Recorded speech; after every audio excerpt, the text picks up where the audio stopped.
of. And hey, we are live. Anyway, so welcome to BSB TV and our Raw and Raw show, where we're going to focus on mental health. And as we've said in the introduction of this, mental health is not a box-ticking exercise. Today, I've got Leanne Butterworth with me. Hello. And how are you going? I'm doing really well. It's raining. It's beautiful. I'm here. It's all good. It's beautiful and warm, and that rain is just so comforting, hey? Oh, I love it. I love working from home on rainy days. Catching public transport on rainy days, not so much. Yeah, later on I've got to drive out from the northern suburbs right out to Brookwater. Hopefully we don't get a thunderstorm during that time. But anyway, we're talking about mental health being not a box-ticking exercise. So let's talk about some of the things that when you're trying to create an environment that is supportive of good mental health. Yep. What are some of the things it isn't? It isn't. So to me, mental health is not the gold standard. We shouldn't be aiming for our staff to just be mentally healthy. We should actually be aiming for our staff to thrive. But it's not downloading a mental health policy and just putting it on the shelf and going, we have a mental health policy. It's not getting an EAP and then not telling anybody about it, because EAPs are what happens after things break. It's What's an EAP? An employee assistance program. So some companies, they have psychs on board, and if something breaks, then you can go and talk to the psych. So you'll often hear people go, oh, just go talk to the EAP. So it's not that. That's not mentally healthy workplace. It's not paying lip service to it. So it's not saying, well, we have a mental health policy and we're just going to do yoga on a Friday, but I still expect you all to work till 1 a.m. and bullying is fine in our workplace. Like, we'll just turn a blind eye to that. But hey, we've got apples in the snack room. That's not mental health. So it's really not that bare minimum box ticking, outsourcing, lip service. It's also not an intellectual exercise. It's not just trying to get through the bare minimum. It's actually trying to create a positive environment where people can thrive. So in a short sentence, what is it then? It's creating a culture of trust and creating a culture of empathy where every single person that has an interaction with your business feels heard, valued, and visible. In doing that, so whether it's your customers, your suppliers, your staff, your board, everybody who has an interaction with your business feels heard, valued, and visible. And then from there, they will interact more positively with your business. They will speak more positively about your business, but they will also then interact with whatever it is that you're doing. So if everybody feels heard, valued, and visible, they're coming to yoga on a Friday. They're eating the apples. If they feel taken for granted, you can probably jam your yoga on a Friday. So, and at the same time, I want to encourage people to still practice positive empathy and self-care, because you will make mistakes. Like, let's face it, if you're dealing with thousands of people, every now and again, stuff's going to happen, just as an example.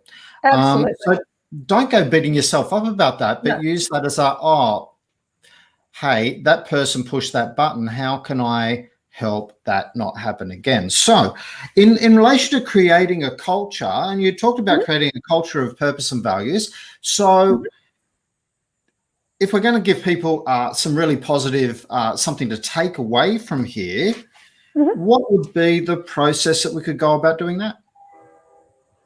Well, one of the things that we talk about is empathy mapping. Now, we're not going to go into it, but one of the key questions is, what do I want people to feel? So what do I want to feel when I'm at work? So as a leader, what do I want to feel when I'm at work? What do I want my staff to feel?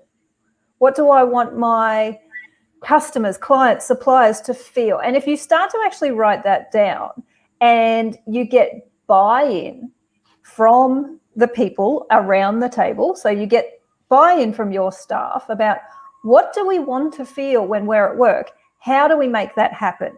And that's a very different conversation to, I downloaded a mental health policy and now we're going to have a workshop on how to implement that. It's, what is it that we want this to look like? What are we trying to do here? And how do we do it in a way that is healthy? And that's going to actually be born out of knowing your purpose. Now, not everyone has to be about saving whales. That's not the purpose. Okay. No.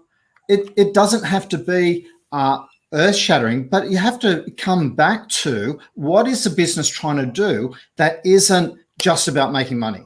Okay. If you're in financial planning, sure, you want to make good income, absolutely. But ultimately, your purpose should be to have your clients have a fantastic lifestyle in their retirement, whilst, to build the nest egg that they're looking for. That's your purpose. And when you tie into the purpose of making others successful in what they do, in some way, shape, or form, and everyone can do it. If you're a financial planner, we talked about if you were selling cars, what are you doing there? Well, you're trying to create happy families. You are, and also doing it in a way that is not detrimental to your own mental health. So it's got to be that two-way street. It's, I want to create this. And even if you are saving whales, yes, you're allowed, that can be your purpose, but you cannot do it in a way that is detrimental to your own mental health. So it's trying to find that balance. Like, nobody's purpose is necessarily better than another one's if you're trying to create more positivity in the world, but doing it in a way that is mutually beneficial. Because if you focus too much on the purpose, if you focus too much on the external, you will burn out. So it's finding that balance, going, that's the purpose, and this is how we're going to do it in a healthy way, because then you'll have more sustainability and longevity in achieving that purpose. Yeah, and in reality, from the different things that I've done, and hey, I wrote a book about building a business of purpose. Really, we talk about having a business purpose and identify the values that are going to drive that purpose. But even that's not enough. You then need to look at, what behaviors do you want to encourage within your business, or do you want to model, so that what is the standards that you're going to set within your business, because that'll drive how people behave in your business. And out of that, so it's a 3-step formula: know your purpose, identify the values that are going to drive that, and then from those values, identify what is the standard of behavior. Absolutely. And hopefully that standard of behavior includes self-reflection, self-care, and communicating with empathy that everybody is valued. Everybody has a voice. Everybody has an inherent value. Then you will build better relationships, because at the end of the day, this whole thing is about building relationships, whether it's with your suppliers or your staff or your customers. It's having genuine, authentic, connected, trusting relationships, and then your business will thrive. Absolutely. And it's making sure that, hey, we're all going to make mistakes from time to time. Don't beat yourself up when you make a mistake. Don't flippantly just go, everyone makes mistakes. But at the same time, don't overdwell on a mistake. Look for what you can learn from that and try and improve. And just keep improving. Absolutely. And if you need to, and I teach this quite a bit, is if you go into helper mode and you do the wrong thing, you're allowed to go back to that person and go, oh, you didn't have my full attention. Let me make this better, rather than just sort of moving on to the next one. So you're allowed to apologize for messing up, and that's good for both of you. Absolutely. So I think that really covers what we were wanting to talk about today. It's not a box ticking. It's not a box ticking exercise. That was really hard for me to say. It really is about, about exploring what the purpose of your business is for others and how you're making the world a better place, so that then you can create that structure and that process that looks after yourself and your employees and all the stakeholders that are there.